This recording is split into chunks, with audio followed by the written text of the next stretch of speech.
नमस्कार दोस्तों, मैं डीएम पंडित आपका स्वागत करता हूं मेरे इस यूट्यूब चैनल पे। आपका सीटेट का एग्ज़ाम है जुलाई में। जैसे जैसे दिन आगे बढ़ रहे हैं आपकी तैयारी शायद अच्छी बढ़ रही हो।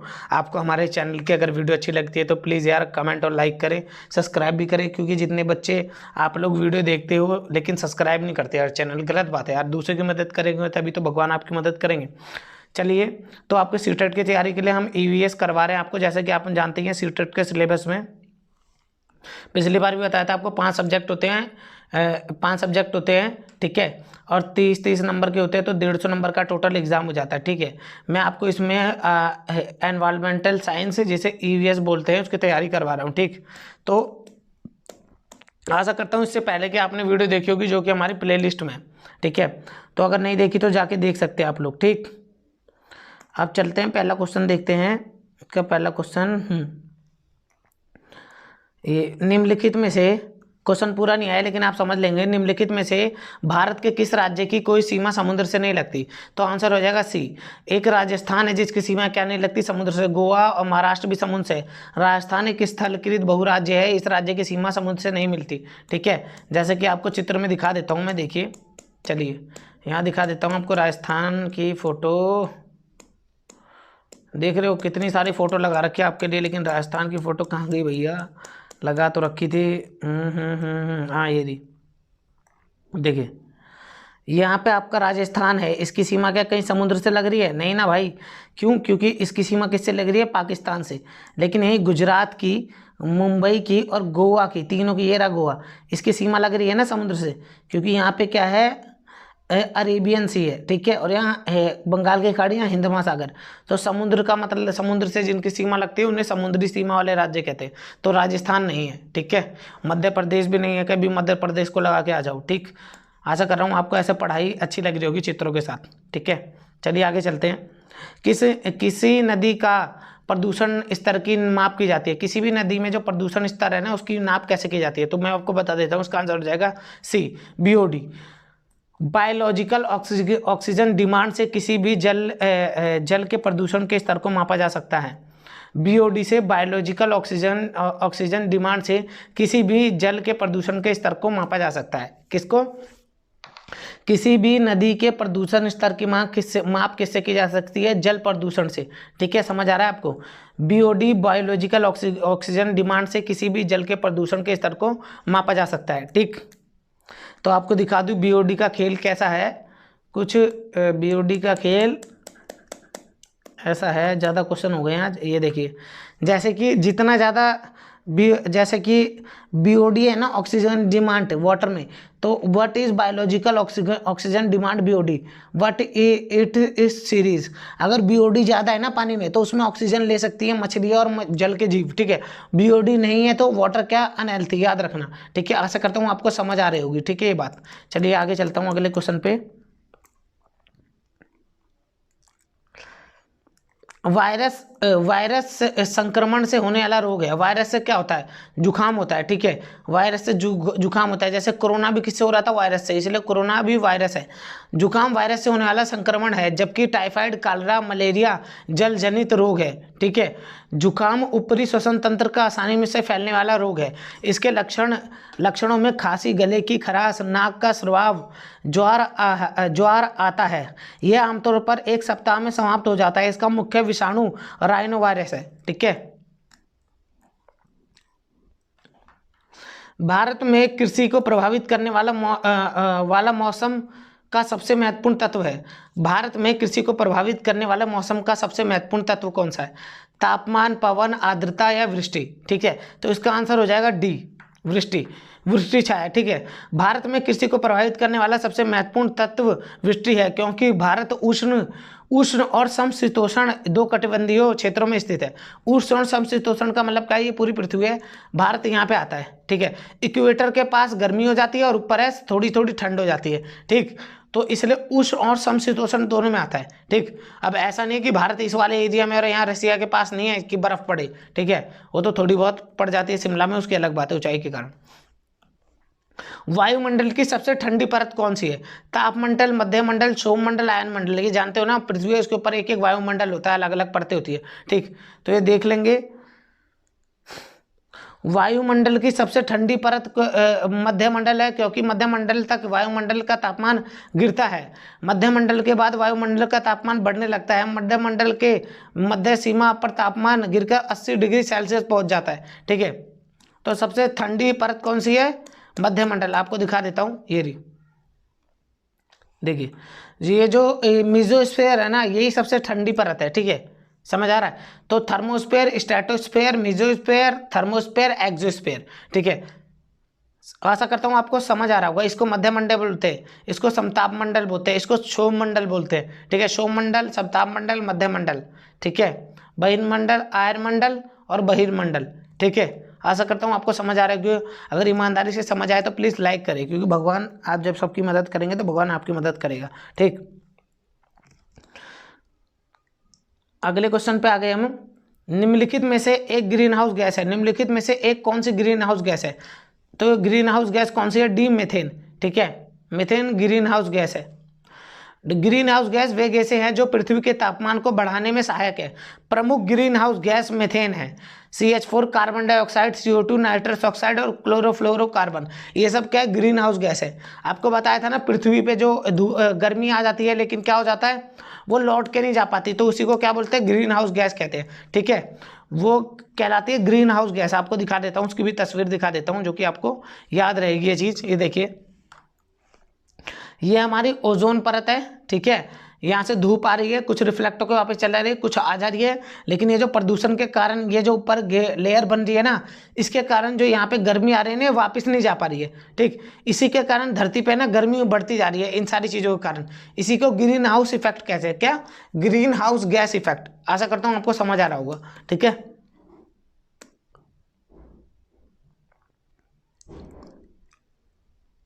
अगले पे आ जाते हैं। भारत में प्रोजेक्ट टाइगर की शुरुआत कब हुई?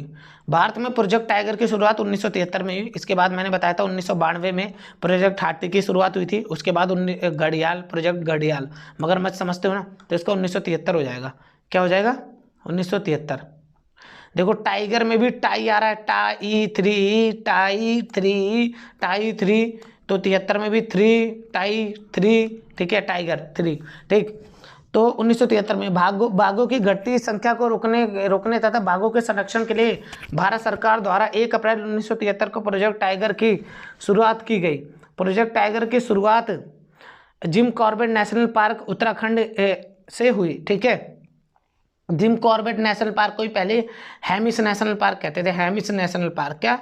Hemis national park. ठीक, आपको दिखा भी देता हूँ प्रोजेक्ट टाइगर। ठीक है, ये रहा प्रोजेक्ट टाइगर 1973 में शुरू हुआ था। ठीक है, देख रहे हो टाइगर कैसे देख रहा है ये ससुरा। ठीक है, 50 साल की एनिवर्सरी होगी इसकी। ठीक, चलिए आगे चलते हैं। पृथ्वी मंडल पे देखिए, ये वाला क्वेश्चन पढ़िए। पृथ्वी तल पर उस काल्पनिक रेखा को क्या कहते हैं जो 180 दिन मेरिडियन होती है? बीच में एक रेखा है जो 180 डिग्री पे है, इसको क्या कहते हैं? तो इसे बोलते हैं अंतर्राष्ट्रीय तिथि रेखा। जहाँ से डेट लाइन पड़ी है, जहाँ पे, ठीक है, डेट लाइन जिससे दुनिया में डेट डलती है कि आज कौन सी तारीख है दुनिया में, उसके हिसाब से। ठीक, पृथ्वी तल पर 180 मेरिडियन या मनोत्तर रेखा जो काल्पनिक है, उसे अंतर्राष्ट्रीय तिथि रेखा कहते हैं। ये रेखा क्या है? काल्पनिक। क्यों? क्योंकि हमने मानी है ये रेखा। ठीक है, हमने अपने आप माना कि ऐसे ऐसे रेखा बन रखी है और हमने यहाँ पे रेखाएं बना दी। ये कोई भगवान ने नहीं बनाई, ये हमने बनाई है टाइम के लिए, डिग्री के लिए, दूरी नापने के लिए। ठीक है, इसी को अंतर्राष्ट्रीय तिथि रेखा कहते हैं। चलो आपको दिखा भी दूं, 180 डिग्री पे अंतर्राष्ट्रीय तिथि रेखा ये रही। देखिए, ईस्टर्न हेमिस्फेयर, वेस्टर्न हेमिस्फेयर, ये जो लाइन है ना, इसको बोलते हैं अंतर्राष्ट्रीय तिथि रेखा। ये बिल्कुल सीधी लाइन नहीं है, कहीं आप समझो, इसको टेढ़ा ही बना रखा है।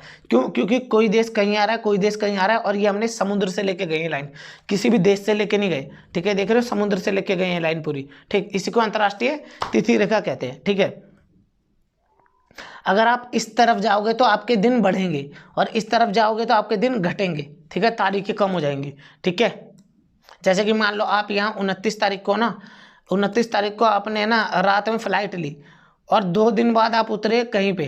ठीक है, तो अगर इस तरफ आ रहे होगे ना, मान लो फ्लाइट आपकी इस तरफ आ रही होगी, तो 2 दिन है ना 29 तारीख से घट के 27 तारीख हो जाएगी। ठीक है, ऐसे ही होगा। और 2 यहाँ पे क्या हो जाएगा, 2 दिन बढ़ के क्या हो जाएंगे, 29 के बाद 30-31 तारीख हो जाएगी, इसलिए लिखा लॉस ऑफ डे, इस तरफ लॉस ऑफ डे, ठीक है, और इस तरफ गेन ऑफ डे। ठीक, आशा करता हूँ समझ आ रहा होगा, अच्छे अच्छे क्वेश्चन आपको। ठीक है, बहुत मेहनत से वीडियो बनने भाई, प्लीज लाइक कर देना। ठीक, अब ये वाला लास्ट वाला क्वेश्चन, निम्नलिखित में से किस राज्य में गल्फ ऑफ मन्नार है? मन्नार कहाँ है यार? मन्नार की खाड़ी जहाँ पे वहीं पे मन्नार होगा। ठीक है, तो देखिए गल्फ ऑफ मन्नार, देखिए गल्फ ऑफ मन्नार की खाड़ी में स्थित राष्ट्रीय पार्क तमिलनाडु राज्य में स्थित है।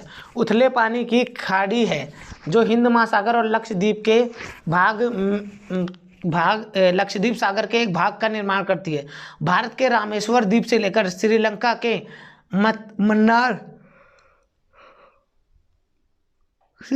मन्नार द्वीप तक ये भारत का दूसरा सबसे बड़ा बायो रिजर्व है।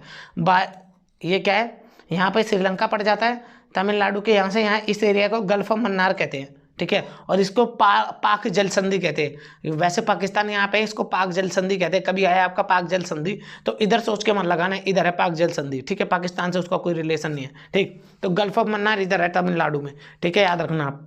ठीक, अगला क्वेश्चन, जनगणना 2011 के अनुसार भारत में लिंग अनुपात कितना है? तो भारत में लिंग अनुपात है वैसे तो 943:1000 है, लेकिन इसमें उसके आसपास वाला चुनना है तो 940:3 चुन लेंगे। ठीक, तो 2011 की जनगणना के अनुसार भारत में स्त्री लिंग अनुपात 943/1000 है। इसमें 943 कहीं भी नहीं है, लेकिन हम उसके आसपास वाला 940 लगा देंगे। ठीक है, आंसर ऐसे ही लगाना आपको पेपर में भी। ठीक, निम्नलिखित में से किस प्राणी को किसान का मित्र कहा जाता है? तो चींटी को, केचुए को, मधुमक्खी को, तितली को। देखिए केचुए को किसान का मित्र कहा जाता है। केचुए को किसान का मित्र कहा जाता है क्योंकि केचुआ नीचे की मिट्टी को ऊपरी सतह तक लाने का कार्य करते हैं, जिससे मिट्टी को और अधिक उपजाऊ हो जाती है। ठीक, तो क्या होता है, देखो ये जमीन है, जमीन में क्या करेंगे, केचुए घुसेंगे, यहाँ पे छेद कर देंगे, मिट्टी को पोपली करके यहाँ से निकल लेंगे, फिर यहाँ से यहाँ निकल लेंगे, यहाँ से यहाँ निकल लेंगे, यहाँ से यहाँ निकल लेंगे, ऐसे है ना। मिट्टी को क्या कर देते हैं, खोखला कर देते हैं। उससे क्या होता है, ऑक्सीजन है ना जमीन के अंदर जा पाती है, और जो है ना फसल होती है ना, उनको ऑक्सीजन मिलती है तो अच्छे से फल फूलती है। समझ आ गया होगा, इसलिए किसान का मित्र कहा जाता है। इसलिए नहीं कि कहीं आप सोचो किसान खा लेते हैं उनको। ठीक, ऐसा मत सोचना। पर्यावरण को बचाने के लिए चिपको आंदोलन कौन से राज्य से जुड़ा हुआ है? तो उत्तराखंड से। आपको सबको पता है चिपको आंदोलन की शुरुआत वृक्षों की कटाई के विरुद्ध प्रसिद्ध पर्यावरणविद सुंदरलाल बहुगुणा और चंडी प्रसाद भट्ट, दोनों का नाम याद रखना, के नेतृत्व में उत्तराखंड के चमोली डिस्ट्रिक्ट में चलाया गया। यह आंदोलन 1973 में चला। और अभी हमने थोड़ी देर पहले क्या पढ़ा, 1973 में क्या है, प्रोजेक्ट टाइगर। ठीक है, और 1992 में क्या बताया था, प्रोजेक्ट हाथी, एलिफेंट, ELEPHANT। ठीक है, चलो आपको दिखाई देता हूँ ये वाला भी, ये रहा। ठीक है, चिपको आंदोलन, क्या जंगल है, क्यों उपकार मिट्टी पानी बयार, मिट्टी के बयार जिंदा रहने के आधार। ठीक है, मतलब चिपको आंदोलन है, इसलिए हुआ था, क्या हुआ था कि वहाँ के पेड़ काटे जा रहे थे 1973 के आसपास, तो वहाँ के लोग जाके पेड़ों से चिपक गए थे। ठीक है, इसी को चिपको आंदोलन कहा जाता है। ठीक, आशा करता हूँ आपको समझ आ रही होगी। ठीक है, इस साल 75 साल के गाने 1973 में हुआ था ये। ठीक है, इस साल ने क्यों हिला डाली थी इंदिरा गांधी की नींव? क्योंकि यहाँ पे चिपको आंदोलन हुआ था और लोगों ने क्या बोला था, हम कट जाएंगे लेकिन पेड़ नहीं काटने देंगे। ठीक है, तो कितना बढ़िया था यार। सोचो आज इंसान साला कुछ भी बेच दे, सबको बर्बाद कर दे, बस खुद को पैसा कमाना है। उस समय लोग ऐसे हुआ करते हैं। सोचो, जीवों के व्यवहार के अध्ययन को क्या कहते हैं? जीवों के व्यवहार के अध्ययन को क्या कहते हैं? ईथोलॉजी। क्या? ईथोलॉजी। ठीक है, इटियोलॉजी, नियोलॉजी, डेमोलॉजी, ये अलग अलग चीज़ है। ठीक है, तो इथियोलॉजी। ठीक, विज्ञान के इथियोलॉजी विषय के अंतर्गत जीवों के व्यवहार का अध्ययन किया जाता है। नियोलॉजी विषय के अंतर्गत तंत्रिका तंत्र के संबंध का रोग का अध्ययन किया जाता है। इसीलिए नियोलॉजिस्ट किसे कहते हैं? डॉक्टर सुने होंगे आपने, नियोलॉजिस्ट डॉक्टर है। ठीक है, तो नियोलॉजिस्ट क्या होते हैं? तंत्रिका तंत्र के बारे में इलाज करते हैं। ठीक है, और पढ़ाई करते हैं, अध्ययन करते हैं। और जीवों का अध्ययन कौन करता है? ईथोलॉजी। ईथो मतलब जीवन। ठीक है, ईथोलॉजी। ठीक, और 14वें पे आ गए हम, समुद्री शैवाल किसका महत्वपूर्ण अंग है? तो आयोडीन। याद रखना, समुद्री शैवाल से क्या मिलता है? आयोडीन। समुद्री शैवाल आयोडीन के प्रमुख स्रोत माने जाते हैं। इसकी कमी से गोइटर घेंगा रोग हो जाता है। आयोडीन की कमी से जानते हो ना, गलाकंठ हो जाता है, गोइटर घोंघा रोग। समुद्री शैवाल में आयोडीन की प्रचुर मात्रा होती है वाले शैवाल लैमिनेरिया या सिवार है। यह व्यापक रूप से चिकित्सा में प्रयोग किया जाता है। ठीक है, तो याद रखना समुद्री शैवालों का प्रयोग चिकित्सा में भी किया जाता है आयोडीन की कमी को पूरा करने के लिए। ठीक है, चलिए लास्ट क्वेश्चन आपको दिखा दूं। सैक लाइकेन है परजीवी अपघटक रसायन सहजीवी। तो सैक लाइकेन क्या है? सहजीवी है। समझ आ रहा है? सैक लाइकेन क्या है? सहजीवी, याद रखना सहजीवी। ठीक, ऐसे जंतु पौधे साथ रहकर कर एक दूसरे को लाभ पहुंचाते हैं, वे सहजीवी कहलाते हैं। राइबोसोम सैक लाइकेन प्रमुख सहजीवी है। वास्तव में लाइकेन निम्न श्रेणी के ऐसे छोटे वनस्पति समूह हैं जो विभिन्न प्रकार के आधारों पर उग पाए जाते हैं। इन आधारों में वृक्ष की पत्तियां, प्राचीन दीवारें, भूतल, शिलालेख, शैवाल बहुरंगी होते हैं। लाइकेन दो वनस्पतियों का समूह है जिसमें शैवाल और एक कवक होता है। ये सहचर्य से जीते हैं। सहचर्य से मतलब एक दूसरे का फायदा लेके जीते हैं, मतलब समझ आया? तो आपको दिखा भी दूँ शैवाल और लाइकेन। शैवाल दिखा देता हूँ आपको, ये उग रहे हैं, ये शैवाल और लाइकेन। ये देखो चट्टानों पे और पत्थरों पे उगे हैं। ठीक है, तो ये शैवाल और लाइकेन है। ठीक है, आशा करता हूँ आपको ये वीडियो अच्छी लगी हुई। चित्रों के माध्यम से पढ़ाया मैंने आपको। ठीक है, आपके 15 क्वेश्चन पूरे हो गए। आशा करता हूँ आपको वीडियो अच्छी लगी। अगर सीटेट के एग्जाम में ऐसी चीज़ों के बारे में पूछ रहे हैं तो प्लीज़ कमेंट करके पूछिए। अगर हमारी वीडियो थोड़ी भी अच्छी लगे तो ईमानदारी से कि आपकी नौकरी लग रही है, आप पास होना चाहते हो, तो आप पास होना चाहते हो, भगवान से मांगते हो कि हम भगवान पास हो। ठीक है, तो हम भी तो बोल रहे हैं भगवान हमारी वीडियो आगे बढ़े। ठीक, जब आप हमारी मदद करोगे, ये मदद आप वीडियो देख के जा रहे हो तब भी लाइक नहीं करोगे तो सोचो, जबकि फ्री में, तब भगवान आपकी मदद क्यों करे? ठीक है, तो आशा करता हूं आपका दिन अच्छा जाए, मंगलमय जाए। धन्यवाद। लाइक करनी होगी तो कर देना। धन्यवाद।